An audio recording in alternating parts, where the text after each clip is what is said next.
para mas maging matatag through your words and through your encouragement. So, sino po? The pulpit is open. Si Engineer Renato. Engineer Renato, come over.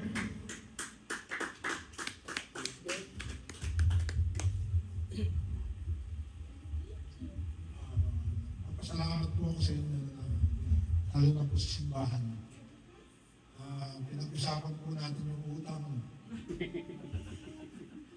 Yung pong cellphone ko ay nalulubat araw-araw. Dahil po sa mga tawag sa utang. Mga po yung credit card. Yun lang buhay ko nang hindi ako nagsisimba. Talaga pong grabe. Lagi nakamute yung cellphone ko, pero nalulubat. Hindi ko na po sinasagot. Hindi ko malaman ang gagawin ko. Eh, nung magsimba po ako dito, nabigyan ako ng trabaho. Sabi ko nga po doon sa natayan ko, marami kong problema.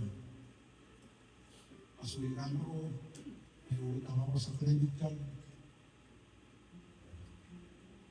Mahal ang insurance ko. Kahit sabi naman nila, ang credit card mo, babayaran namin. Yes, God. Kunin ka namin dahil sa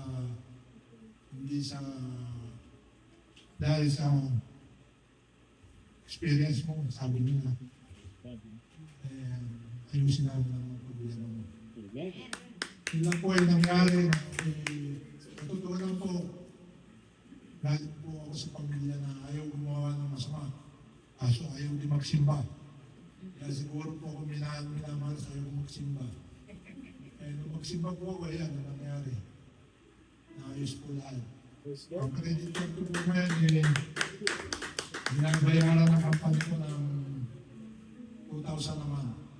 Binabawas sa sweldo ko. 2 taon po yun. Kayo na po magkwenta kung gaano kalaki. Salamat po na marami.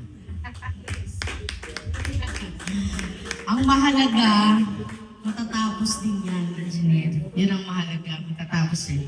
Sabi nga sa Joshua 1:9, have I not commanded you? Be strong and courageous.